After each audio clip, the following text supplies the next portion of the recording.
नमस्कार, 12 बजे की 12 बड़ी खबरों में आप सभी दर्शकों का स्वागत है और मैं हूं आपके साथ अखंड राय। और आप देख रहे हैं उत्तर प्रदेश का तेजी से बढ़ता हुआ digital platform IBC 24 Uttar Pradesh Uttarakhand. 12 बजे की महत्वपूर्ण खबरों की शुरुआत करते हैं। आपको बता दें, आज सरदार वल्लभ भाई पटेल की 150वीं जयंती है और इस मौके पर सीएम योगी, प्रदेश अध्यक्ष भूपेंद्र चौधरी, वित्त मंत्री सुरेश खन्ना और तमाम बीजेपी के बड़े नेताओं ने आज उनको श्रद्धांजलि अर्पित की है। साथ ही साथ इस मौके पर रन फॉर यूनिटी का एक कार्यक्रम रखा गया था, जिसको हरी झंडी दिखा करके सीएम योगी ने रवाना किया। सबसे बड़ी बात है, इस मौके पर सीएम योगी ने कई सारी बातें कही हैं जो सरदार वल्लभ भाई पटेल को लेकर के कही हैं। क्या कुछ कहा है सरदार वल्लभ भाई पटेल को लेकर के सीएम योगी, आज आपको सुनाते हैं। हैदराबाद और जूनागढ़ के निजाम और नवाब के द्वारा भारत के अंदर शामिल होने में आनाकानी की जा रही थी, तो उस समय लौह पुरुष सरदार वल्लभ भाई पटेल ने पहले उन्हें समझाने का प्रयास किया। वे अखंड भारत के अंदर ही अपने एक इस्लामिक स्टेट के रूप में अपने आप को स्थापित करना चाहते थे। लौह पुरुष ने कहा कि भारत की अखंडता के साथ कोई खिलवाड़ बर्दाश्त नहीं, स्वीकार्य नहीं। आप मानेंगे, बातों से मानेंगे, अच्छी बात है, नहीं मानेंगे, हमारे पास दूसरे भी तरीके हैं। और केवल पुलिस ही पहुंची, फोर्स अभी पहुंची ही नहीं थी कि दोनों निजाम भी, हैदराबाद का निजाम भी और जूनागढ़ का नवाब भी दौड़ गया, भाग गया। भारत छोड़ करके भागने के लिए उन्हें मजबूर होना पड़ा। राष्ट्रभक्ति का भाव जब इस रूप में होता है, तब राष्ट्र अखंडता के सूत्र में बंद करके अपनी एकता को सुदृढ़ बनाए रखता है। आप याद करिए, 563 सुन रहे थे आप सीएम योगी आदित्यनाथ को किस तरीके से बता रहे थे कि हैदराबाद और जूनागढ़ को किस तरीके से उन्होंने भारत में शामिल करने का काम किया। उन्होंने कहा बात से मानेंगे, अन्यथा हमारे पास दूसरा विकल्प है। कहीं ना कहीं आज बड़ी बातें उन्होंने कही थी और उन्होंने नेहरू जी के ऊपर भी कहीं ना कहीं सवाल खड़े किए और उन्होंने बताया कि जम्मू कश्मीर एक बात उनके पास था और वो भी विवादित बना, जिसको कहीं ना कहीं देश के प्रधानमंत्री नरेंद्र मोदी ने वहां पर धारा 370 हटाने का काम किया, जिससे कहीं ना कहीं जनता को राहत दी है। तो कई बातें निकल करके सामने आई हैं आज जब सीएम योगी आदित्यनाथ ने सरदार वल्लभ भाई पटेल की जयंती पर जब अपना संबोधन किया। इस मौके पर डिप्टी सीएम बृजेश पाठक ने भी संबोधित किया जनता को, प्रदेश अध्यक्ष भूपेंद्र चौधरी ने भी किया और कहीं ना कहीं रन फॉर यूनिटी एक बड़ा कार्यक्रम था जो कहीं ना कहीं जिसको हरी झंडी दिखाई। इसके बाद जो तमाम जो पुलिस थाने हैं, चाहे इलाकों के, पूरे लखनऊ के, वहां पर रन फॉर यूनिटी का कार्यक्रम रखा गया और वहां पर भी इस कार्यक्रम में तमाम लोगों ने प्रतिभाग किया। अब चलते अपने सभी सहयोगियों के पास, एक एक करके हमारे साथी हमारे साथ जुड़ेंगे और जो आज की बड़ी खबरें उनके शहरों की है वो बताएंगे। सबसे पहले इंद्रवीर हमारे साथ जुड़ रहे हैं। इंद्रवीर, कौन सी बड़ी खबर है रायबरेली से आज की?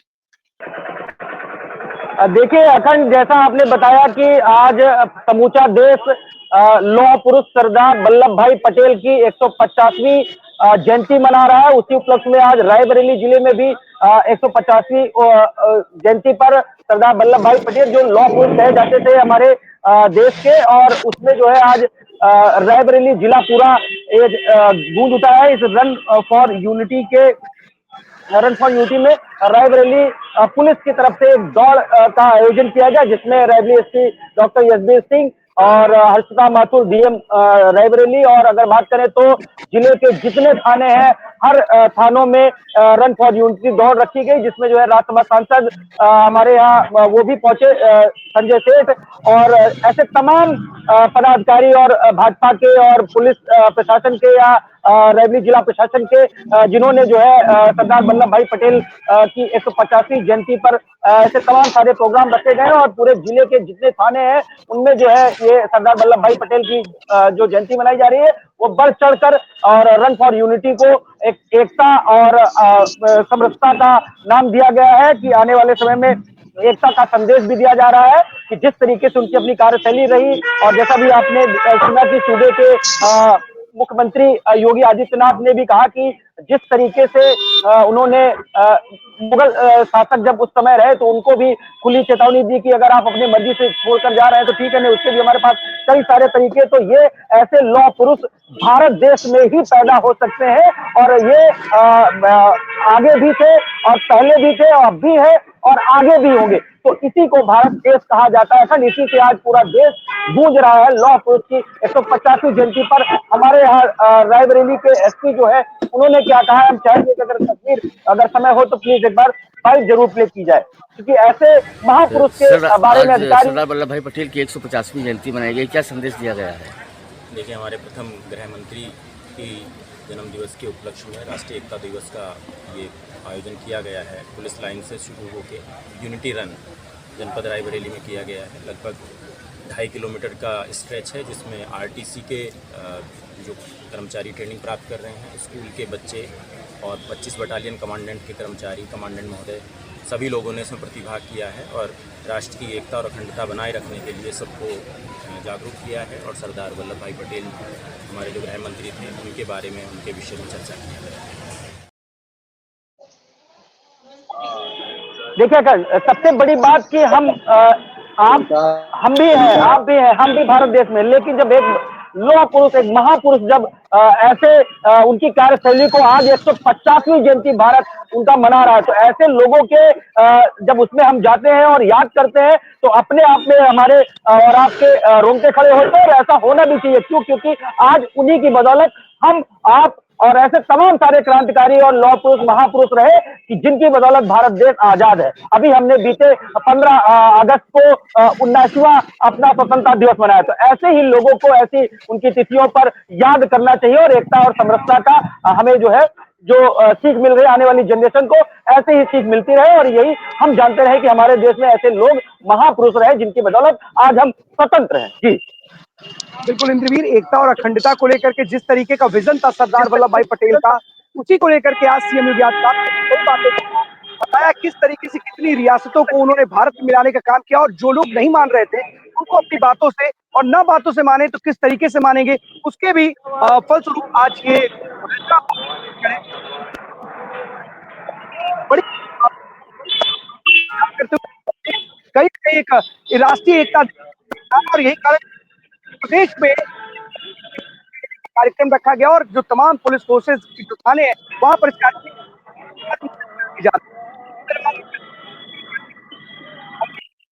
जोड़ गया। अमनीश, कौन सी बड़ी खबर है?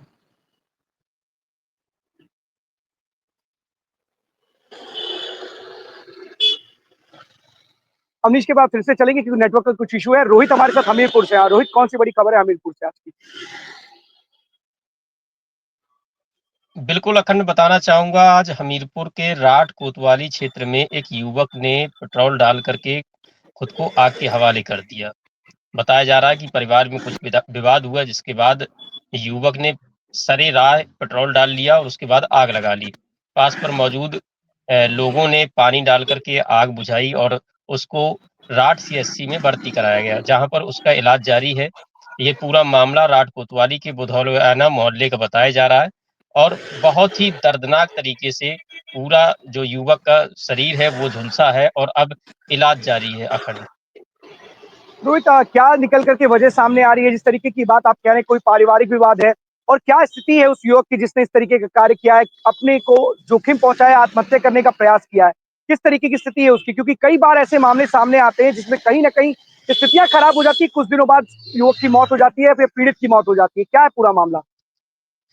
अब बिल्कुल देखिए, जो जानकारी जुटाई तो जानकारी हुई है कि जो युवक था वो नशे का आदी था और इसको लेकर के चाचा ने उसको मना किया कि नशा छोड़ दो, लेकिन वो नहीं माना और इसको लेकर के वो आक्रोशित हो गया और घर में विवाद हुआ, जिसके बाद उसने ये कदम उठा लिया। अखंड बिल्कुल रोहित, ये नशे की आदत से, नशे की लत ने कई परिवारों को बर्बाद कर दिया है, कई जिंदगियां ली ली और यही कारण है कि अभी हाल फिलहाल में ऐसी तमाम घटनाएं सामने आई हैं जहां पर नशे के आदत ने अपनी पत्नी को कोई मार रहा है, कोई अपने बच्चों को मार रहा है और यही कारण है कि इस तरीके से रोहित बता रहे हैं हमीरपुर में भी ऐसा ही दर्दनाक हादसा हुआ है जहां पर एक युवक ने अपने ऊपर ज्वलनशील पदार्थ डाल करके आत्महत्या करने का प्रयास किया है। कहीं ना कहीं पूरी खबर से एक बात समझ करके आती है कि आए दिन लगातार ऐसी खबरें जो नशे की लत की वजह से लोग अब इस तरह के कदम उठा रहे हैं, कहीं ना कहीं अपने आप में सोचनीय विषय और लगातार अभियान भी चलाए जाते हैं, जागरूकता भी चलाई जाती है और नशा मुक्ति के लिए केंद्र भी बनाए जाते हैं, लेकिन लोग नशा मुक्ति को छोड़ना नहीं चाहते और इस तरीके की या तो किसी की हत्या कर देते हैं या खुद आत्महत्या जैसा कदम उठा लेते हैं। बहुत बहुत धन्यवाद रोहित इस तमाम जानकारी के लिए आपका। ज्ञानेंद्र हमारे साथ प्रतापगढ़ से जुड़े हुए हैं। ज्ञानेंद्र, कौन सी बड़ी खबर है? बिल्कुल अखंड देखिए प्रतापगढ़ से 2 बड़ी खबरें हैं। खबरों में स्टार्ट करते हैं। पहली खबर सबसे बड़ी जो है इस समय आप भी जान रहे हैं कि मौसम का मिजाज अभी भी ठीक नहीं हुआ है और लगातार बारिश का जो है दौर शुरू है। चाहे दिन हो चाहे रात हो और लगातार बारिश हो रही है और धूप अभी तक खिल के नहीं आई है। किसानों को अभी तक राहत नहीं मिली है, लेकिन प्रतापगढ़ की डीएम की ओर से एक आदेश जारी किया गया है। जिन किसानों का नुकसान होगा उनके लिए जल्द से जल्द सरकार को एक लेटर भेजा जाएगा, उनको भरपाई की जाएगी। फिलहाल अब देखना होगा कि डीएम जो अपने आदेश जारी किए हैं क्या उसमें भरपाई हो पाएगी कि नहीं होगा हो पाएगी, ये आने वाला वक्त बताएगा। दूसरी बड़ी खबर की बात करते हैं। पुलिस हमले में एक बड़ा फेरबदल हुआ है। फेरबदल ऐसा किया गया है कि केवल नाम भर के लिए जो है इधर से उधर कर दिया गया है। सबसे बड़ा सवाल है, निशान खड़े होते हैं कि अभी आपको मैंने बताया था कि कल ही की डेट में कि लीलापुर थाने के अंतर्गत कि जिस तरीके से एक युवती ने जहर खाया और उसके बाद उसकी मौत हो गई और सबसे बड़ी चीज थी कि 2.5 महीने के आसपास से वो थानों के चक्कर लगा रही थी। अगर वो 2.5 महीने से पहले आसपास पहले ही अगर उस युवती को न्याय मिल गया होता तो शायद वो जहर ना खाती। केवल फेरबदल के नाम पर पे अगर बात करें तो 4 लोगों को इधर से उधर किया गया है। उसमें एक नीरज यादव है। नगर कोतवाल नगर कोतवाल को लाइन हाजिर किया गया है और सुभाष यादव जो जेठवाड़ा एसएचओ थे उनको जो है नगर कोतवाल का चार्ज मिला है। कार्यवाहक मकंदरूगंज चौकी इंचार्ज जो नगर कोतवाली अंतर्गत पड़ता है उनको कोतवाली देहात का चार्ज दिया गया। सबसे बड़ा सवाल है निशान, मैं आपको फिर से बता दे रहा हूँ कि आप केवल एक छोटी सी खाना पूर्ति करते हैं और एक इंस्पेक्टर को लाइन हाजिर करते हैं। अभी मैं आपको एक मामला बताने जा रहा हूँ, पत्रकार साथी के साथ हुआ है। ग्रामीण क्षेत्र के पत्रकार हैं और ग्रामीण अंचल के अध्यक्ष भी हैं उस संस्थान के। आप सोचिए, सबसे बड़ी बात होती है कि पट्टी कोतवाली का मामला है और उनके साथ अभद्रता की जाती है, उनके भतीजे के साथ मारपीट की जाती है। उनका भतीजा भी पत्रकार है और एक बड़े संस्थान में से वो जुड़ा हुआ है। वो फोटो खींचने के लिए गया होता है तो वहाँ के ग्राम प्रधान कह सकते हैं और कुछ लोगों ने अभद्रता की और मारपीट किया। और सोचिए, सबसे बड़ी चीज है, मेरे पास वो विजुअल भी है। तहसीलदार मौके पे मौजूद थे। तहसीलदार के साथ भत्ता धक्का मुक्की, यहाँ तक कि उस वीडियो में हाथापाई तक की बात आ रही है। सोचिए, और केवल जो पत्रकार के भतीजे ने एप्लीकेशन दी, केवल 323, 504, 506 का मुकदमा लिखा गया, वो भी जब शहर से ग्रामीण अंचल तक के सारे पत्रकार एकत्रित हुए तब जाकर के मुकदमा पंजीकृत किया गया। सबसे बड़ा सवालिया निशान यही खड़े होते हैं। और उस कोतवाल ने भरी कोतवाली में उन पत्रकारों से कहा, जिसके पास जाना हो आप चले जाओ, मेरा कोई कुछ नहीं कर सकता। ये वही अ, कोतवाल है। आपको याद होगा कि देवबंद में एक सब इंस्पेक्टर ने जो है आत्महत्या कर ली थी। अगर आपको याद हो, सहारनपुर के देवबंद में एक सब इंस्पेक्टर ने आत्महत्या कर ली थी। उनके उसकी पत्नी ने, सब इंस्पेक्टर की पत्नी जो शिल्पी नाम है, उसने जो है हाई कोर्ट में जो है याचिका डाली थी कि इंस्पेक्टर अभिषेक सिरोही के कारण मेरे पति की मौत हुई है, लगातार दबाव दे रहे थे। ये वही इंस्पेक्टर है जो कि इसमें प्रतापगढ़ में पोस्टेड है। अभिषेक सिरोही की ही बात कर रहा हूँ, पट्टी कोतवाली में। और लगातार इनकी भत्ता की जो है तस्वीरें सामने आती रहती हैं और लगातार ये पत्रकारों के साथ ही नहीं, अगर पत्रकारों के साथ हो रहा है तो आप ये सोचिए कि किस तरीके से पब्लिक के साथ ये व्यवहार करते होंगे। ये वही पट्टी कोतवाली है। इनको तब चार्ज दिया गया था जब सुशील सिंह ने यहाँ पे खूनी खेल खेला था। ये इनको कोतवाली देहात से पट्टी कोतवाल का चार्ज मिला है फिलहाल। और इसके बाद से लगातार ये पट्टी में सुर्खियों में जो है जुटे हुए हैं। लगातार पत्रकारों के साथ अभद्रता और उसके बाद जो है वहां के पीड़ितों के साथ अभद्रता की बातें सामने आ रही। फिलहाल कल प्रतापगढ़ के एसपी दीपक बूकर ने 4 लोगों को इधर से उधर किया है, 1 लोगों को लाइन हाजिर किया है। ये कार्रवाई कहा जा सकता है कि खानापूर्ति कहा जा सकता है।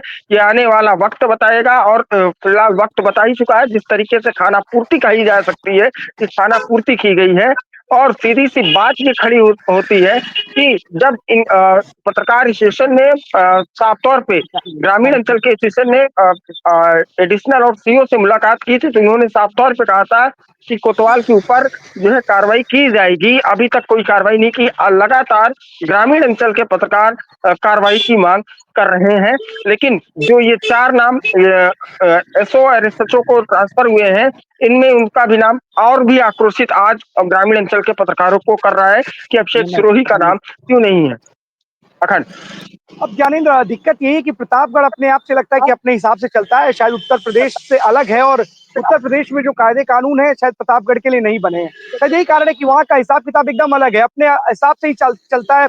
प्रतापगढ़ के साथ, प्रतापगढ़ में पत्रकार के साथ अभद्रता हो, ये कोई नया मामला थोड़ी ना है। कम से कम मैं आपके मुख से कम 3 से 4 ऐसे पत्रकारों के बारे में सुन चुका हूँ जिनके साथ अभद्र व्यवहार किया गया है। ये कोई नया मसला नहीं है शायद प्रतापगढ़ के लिए। आए दिन इस तरीके का व्यवहार, दुर्व्यवहार, अभद्रता पत्रकारों के साथ की जाती है, वहां पर की जाती है। और जब 4 लोगों का नाम हट रहा था, उसमें अगर एक नाम शामिल हो जाता तो शायद जो पत्रकार हैं, जो इस वक्त जो आक्रोशित हैं, उनको संतुष्टि मिलती कि शायद जो उनके साथ अभद्र व्यवहार किया गया, जो उनके साथ गलत व्यवहार किया गया, उसकी सजा इनको मिली है। फिलहाल 4 लोगों में इनका नाम नहीं है, तो मुझे लगता है ऐसा, मुझे कहने में बिल्कुल गुरेज नहीं है कि शायद प्रतापगढ़ उत्तर प्रदेश अलग हिसाब से चलता है। और मुझे लगता है कि प्रतापगढ़ की पुलिसिंग है वो अपने हिसाब से ही काम करती है, चाहे वो महाकुंभ हो। महाकुंभ में भी किस तरीके से आपने दिखाया वो काम कर रही थी, और किस तरीके से पत्रकारों के साथ बिहेवियर है वो दिखता है, और किस तरीके से वहां पर माफियाओं का जो बोलबाला है, एक बड़ा अपराधी है उसके नाम पे कुर्की हो रही है लेकिन उसका आता पता नहीं है। एक बड़े अपराधी को लेकर के जाते हैं, वो उस तरीके का तांडव मचाता है, वो भी साफ तौर पर देखा जाता है। उसके बाद भी देखा जाता है किस तरीके से तांडव वहां पर मचता रहता है। फिलहाल प्रतापगढ़ पुलिस कार्रवाई के लिए जितनी ज्यादा जानी जानी चाहिए थी, वैसे जानी नहीं जाती है, अपनी कार्यशैली की वजह से जानी जाती है। अगर वो कार्यशैली सुधार कर ले तो शायद मुझे लगता है कि बेहतर होगा, प्रतापगढ़ पुलिसिंग को भी अवार्ड मिलेंगे। लेकिन अगर कार्यशैली में इसी तरीके का जो बदलाव नहीं आएगा ना, और इसी तरीके की कार्यशैली रहेगी, लगातार इस तरह की खबरें आएंगी, तो कहीं ना कहीं पुलिसिंग में जो अवार्ड मिलेगा अभद्र व्यवहार के लिए, शायद प्रतापगढ़ जिला जो होगा उस पर टॉप पे होगा। प्रतापगढ़ पुलिस को इसके लिए बहुत ज्यादा बढ़िया अवार्ड मुख्यमंत्री जी को देना चाहिए, और कहना चाहिए कि भाई आप लोग बहुत बेहतर काम कर रहे हैं, आपसे बढ़िया काम पूरे उत्तर प्रदेश की पुलिस ने नहीं किया है। लगातार व्यवहार ऐसे करते रहिए। पत्रकार क्या करता है? पत्रकार अपना काम करता है, क्या आपके पास जाता है किसी पैरवी के लिए? और अगर आप इस तरीके से उसके साथ अभद्र व्यवहार करेंगे, जो जनता के मुद्दों को उठाता है, जनहित के मुद्दों को उठाता है, तो क्या होगा भगवान जाने। और आम जनता के साथ कितना बढ़िया व्यवहार करते हैं वो साफ तौर पर प्रतापगढ़ पुलिस देखी जा सकती है। और सबसे बड़ी बात कि जो बड़े बड़े इनामी अपराधी हैं, जिनकी कुर्की हो रही होती है, वो प्रतापगढ़ की पुलिस से ऑटोमेटिकली इतने प्यार से गिरफ्त से बाहर है। शायद उनको ढूंढ पाना प्रतापगढ़ पुलिस के लिए मुमकिन तो नहीं कह सकते, नामुमकिन, और कोई शब्द ऐसा उपयोग किया जाए बिल्कुल नामुमकिन है। इतने आराम से उनको टहलने दिया जा रहा है, घूमने दिया जा रहा है।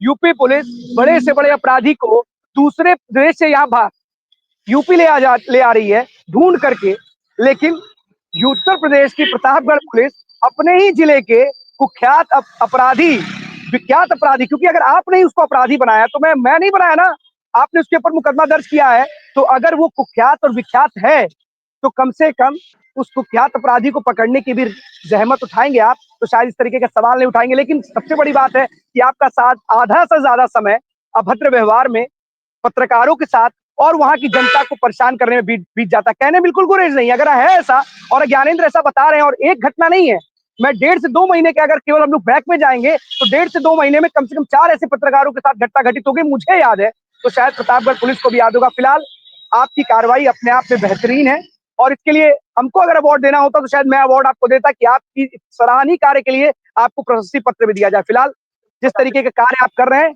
उत्तर प्रदेश के तमाम लोग देखते हैं खबरें और देखते हैं कि प्रतापगढ़ पुलिसिंग की क्या कार्यशैली है। लगातार ज्ञानेंद्र ने दिखाया कि महाकुंभ हो या फिर कोई बड़ा इवेंट हो, और चाहे वो अगर जिस तरीके से भरत जी का मिलाप हो या कोई भी इवेंट हो, आपकी कार्यशैली अपने आप में उजागर होती है और देखने को मिलती है कि कितने बेहतरीन तरीके से कार्य करते हैं। और अगर ज्ञानेंद्र ने बताया है कि अगर 4 लोगों के नाम को इधर से उधर किया गया है तो बहुत अच्छी है, ये खाना पूर्ति के लिए आप जाने भी जाएंगे और बेहतर कार्य के लिए आपको हो सकता है एक दिन उत्तर प्रदेश के मुख्यमंत्री मुखिया योगी आदित्यनाथ सम्मानित भी करके चले आएंगे। बहुत बहुत धन्यवाद आपका तमाम जानकारी के लिए ज्ञानेंद्र।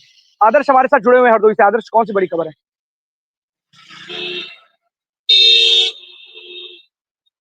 अखंड, आज हम बताना चाहेंगे कि कि उत्तर प्रदेश के मुखिया जो योगी आदित्यनाथ जी हैं, महिलाओं को लेकर कहीं न कहीं उनको सुविधाएँ दे रहे हैं।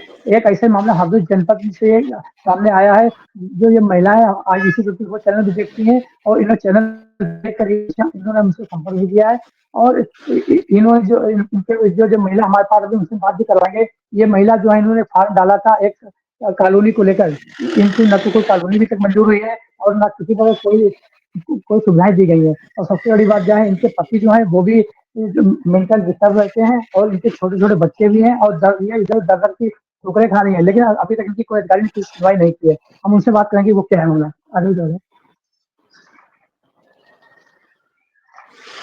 क्या नाम है आपका?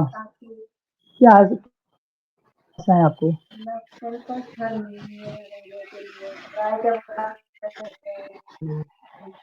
तो आपने कहीं फॉर्म वगैरह डाला था?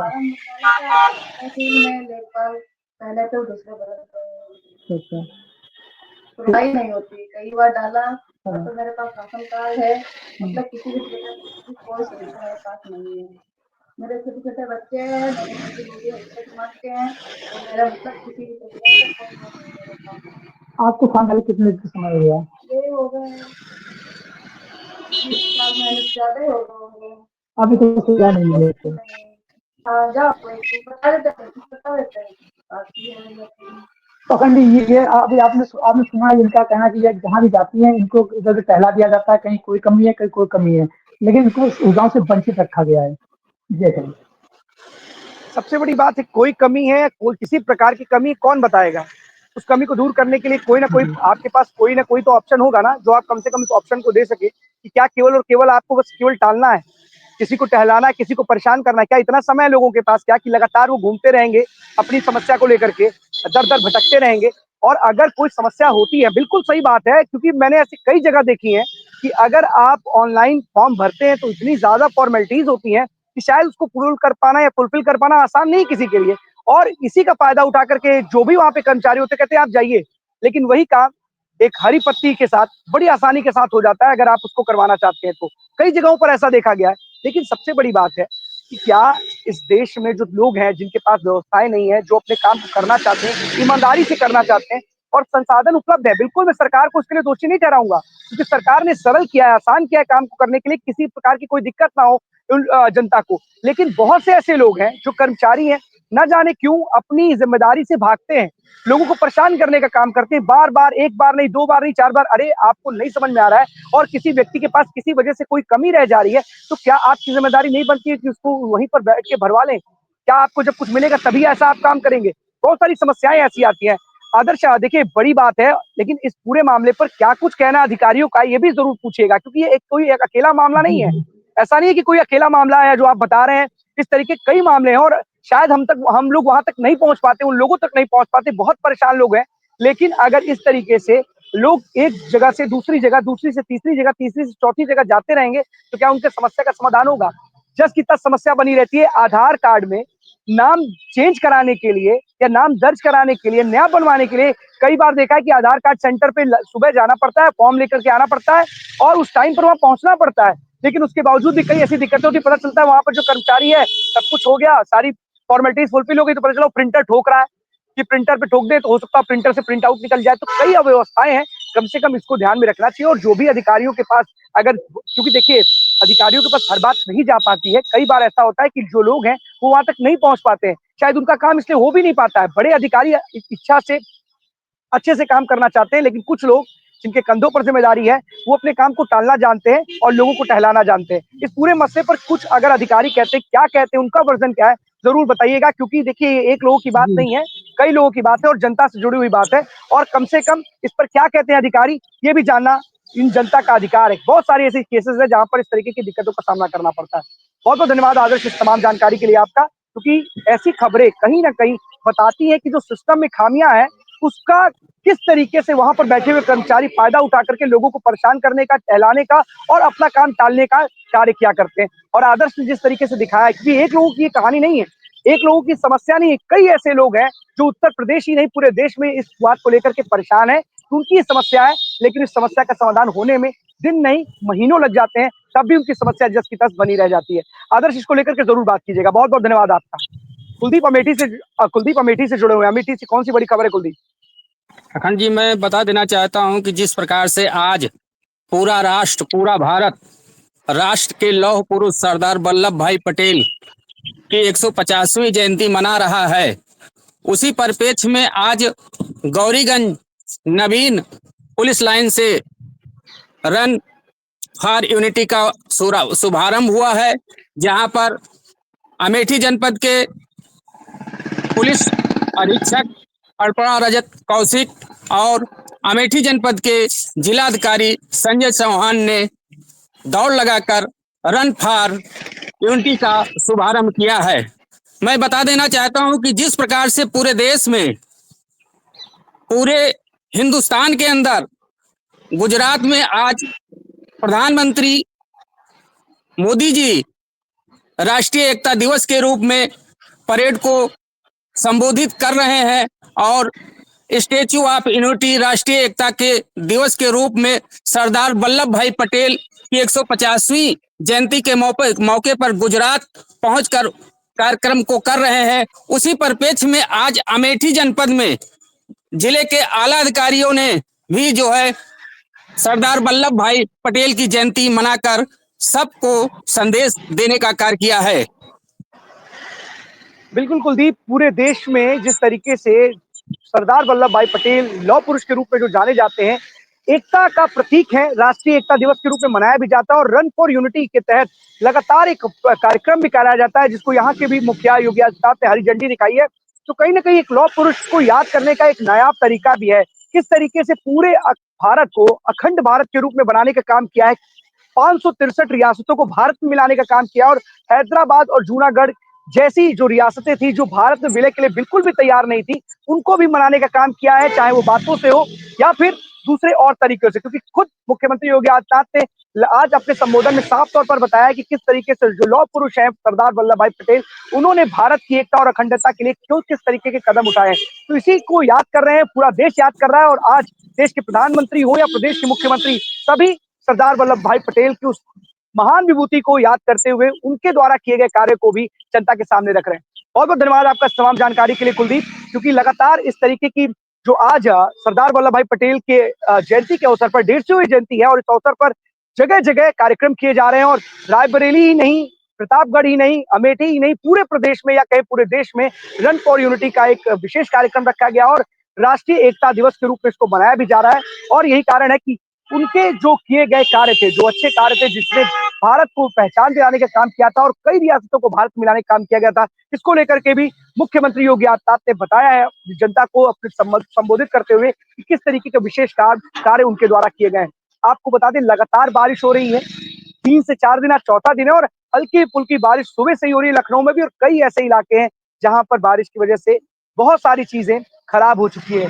कई किसानों की फसलें बर्बाद हो चुकी हैं, बारिश की वजह से खेतों में पानी भर गया है और तमाम जो फसलें लगी हुई है खेतों में उसको कहीं ना कहीं बिन मौसम बारिश ने बर्बाद करने का काम किया। फिलहाल उत्तर प्रदेश सरकार कहीं ना कहीं किसानों के हित के लिए कोई ना कोई फैसला लेगी जरूर और कह भी रही है कि जहां पर इस तरीके की प्राकृतिक आपदा आई है, क्योंकि ये बिन मौसम बारिश है जिसने फसल बर्बाद की है, कम से कम उन अन्नदाताओं के लिए जो भी जरूरी कदम है वो प्रदेश सरकार उठाने के लिए लगातार बातचीत करी और उन्होंने अधिकारियों को निर्देशित भी किया है कि जो नुकसान हुआ है उस फसलों का आकलन करके जल्द से जल्द शासन को अवगत कराया जाए, जिससे जो किसानों को नुकसान हुआ है उसकी भरपाई की जा सके। कहीं ना कहीं आज रन फॉर यूनिटी मनाई जा रही है और सरदार वल्लभ भाई पटेल की जयंती मनाई जा रही है। इस अवसर पर कहीं ना कहीं सीएम योगी ने उनकी अच्छाई की बात की है, लेकिन पूर्व मुख्यमंत्री और समाजवादी पार्टी के प्रमुख अखिलेश यादव ने इस अवसर पर कहीं ना कहीं बीजेपी को घेरने का काम किया है, उनके ऊपर सवाल खड़े किए हैं और तमाम बातों को लेकर के तंज कसने का काम किया। उन्होंने बहुत सारी बातें कही है, ये तक कहा है कि किस तरीके से अमेरिका के राष्ट्रपति भारत के प्रधानमंत्री को किलर कह रहे हैं, ये बताना चाहिए। उन्हें बताना चाहिए कि जो भारत को रोजगार, भारत युवाओं को रोजगार देने की बात की थी, क्या किया उन्होंने। स्मार्ट सिटी को लेकर के भी उन्होंने हमला बोला है कि स्मार्ट सिटी बताओ कहां पर है। तो तमाम बातें पूर्व मुख्यमंत्री अखिलेश यादव ने भी कहीं ना कहीं आज उठाई है और सबसे बड़ी बात है कि 1 बजे उन्होंने प्रेस कॉन्फ्रेंस रखी है और इस प्रेस कॉन्फ्रेंस में क्या कुछ होता है, एसआईआर के मुद्दे को लेकर के वो अपनी बात रखते हैं या फिर कहीं ना कहीं बीजेपी पर हमलावर नजर आते हैं। आज देखने वाली बात होगी कि कहीं ना कहीं पूर्व मुख्यमंत्री लगातार इन बातों को लेकर के बीजेपी पर हमलावर रहते हैं और यही कारण है कि उन्होंने आज सरदार वल्लभ भाई पटेल की जयंती पर सुबह ही सुबह इस तरीके के कई सवाल पूछे हैं बीजेपी से और कई तीखे सवाल पूछे हैं कि स्मार्ट सिटी कहाँ है, स्मार्ट सिटी जो दिख रही थी क्या वो धरातल पर है, या फिर जिस तरीके से युवाओं को रोजगार की बात की जाती है या किसानों की आय दुगनी करने की बात की जाती है वो कहाँ है। तो कहीं ना कहीं जिस तरीके की पूरी बातें निकल करके सामने आई हैं और लगातार जो पूर्व मुख्यमंत्री वो सवाल खड़े कर रहे हैं, अब देखने वाली बात होगी, दिलचस्प होगी कि वो 1 बजे अपनी प्रेस कॉन्फ्रेंस में किन मुद्दों के साथ आते हैं, या एसआईआर के मुद्दे पर आते हैं या फिर प्रदेश की बीजेपी और केंद्र की जो बीजेपी सरकार है उसे घिरने का काम करते हैं। मोहम्मद इमरान हमारे साथ बिजनौर से जुड़े हुए हैं। इमरान, कौन सी बड़ी खबर है?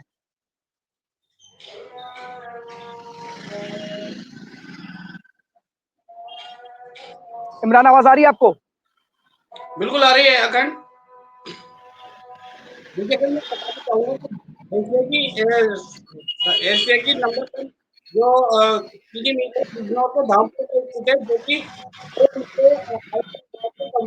आयकर विभाग के जो लोग हैं लगभग 40 से 50 लोग परसों सुबह जो है मिल के अंदर जाते हैं और वो पूरी छानबीन करना शुरू कर देते हैं और हर गेट का जो ताला अंदर से लगा दिया जाता है।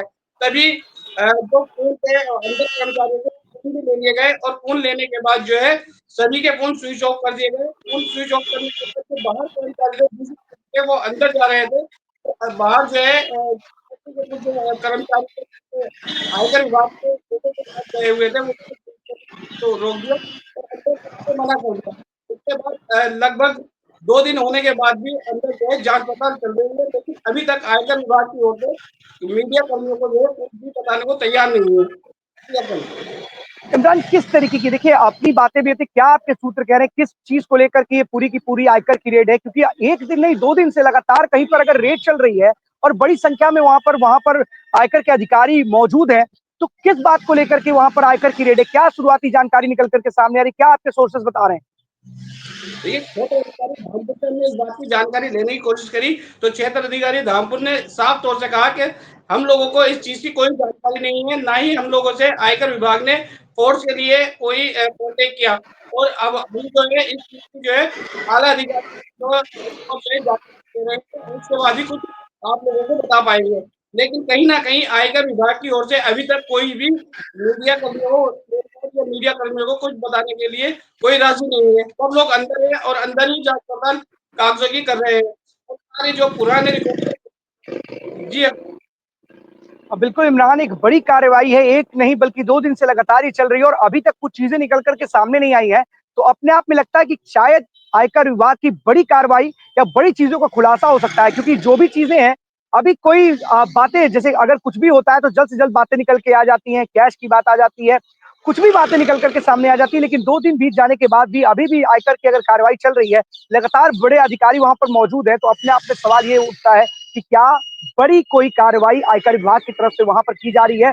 और इसकी तरफ प्रबल संभावना भी बनती हुई नजर आ रही है, क्योंकि एक नहीं 2 दिन से लगातार वहां पर कार्रवाई चल रही है, तो शायद वहां पर कोई बड़ी कार्रवाई जरूर हुई होगी, क्योंकि वहां की जो लोकल पुलिस है, जैसा कि आपने बताया कि शायद आयकर विभाग ने उससे भी फोर्स के लिए नहीं बोला था, तो इसका मतलब है कि बड़ी कार्रवाई है, बिना किसी को जानकारी लगे इस तरीके की कार्रवाई की जा रही है। फिलहाल इस पूरी खबर पर नजर बनाए रखिएगा इमरान, क्योंकि बड़ी खबर है, आयकर विभाग लगातार वहां पर डेरा डाले हुए और छानबीन कर रहा है और लोगों को कहीं ना कहीं अंदर बाहर जाने की मनाही भी है। तो तमाम ऐसी चीजें हैं जो कहीं ना कहीं इस बात को प्रबल रूप से आगे बढ़ाती है, संभावित करती है कि शायद कोई बड़ी कार्रवाई आयकर विभाग की तरफ से की जा रही है। बहुत बहुत धन्यवाद इमरान इस तमाम जानकारी का आपकी। सबसे बड़ी बात है कि लगातार चाहे एंटी करप्शन टीम हो, आयकर विभाग हो, लगातार इस तरह की कार्रवाई करा और लखनऊ में भी एक ऐसे ही दरोगा को 2 लाख रुपए की घूस लेते हुए गिरफ्तार किया गया और कई अन्य जगहों से, चाहे वो लेखपाल हो, तहसीलदार हो या फिर कोई बड़ा अधिकारी हो, उसको गिरफ्तार करे। तो लगातार उत्तर प्रदेश की जो योगी सरकार है, जीरो टॉलरेंस के तहत, भ्रष्टाचार मुक्त के तहत जो बातें कर रही है, कहीं ना कहीं देखने को भी मिल रहा है कि किस तरीके से जो लोग भी भ्रष्टाचार को बढ़ावा दे रहे हैं, उनको लगातार इस तरीके से उनके ऊपर कार्रवाई करके, उनको गिरफ्तार करके, और कहीं ना कहीं जो लोग हैं जो रंगे हाथों पकड़ने का काम कर रहे हैं, जो बाद में मुकर ना सके, इसके लिए भी विशेष रूप से अभियान चलाए जा रहे हैं। फिलहाल देखने वाली बात होगी कि आयकर विभाग की इस बड़ी कार्रवाई में क्या निकल करके सामने आता है। तो 12 बजे 12 बड़ी खबरों में आज के लिए बस इतना ही। कल हम आपके सामने फिर से होंगे। तब तक के लिए दीजिए हमें इजाजत। धन्यवाद।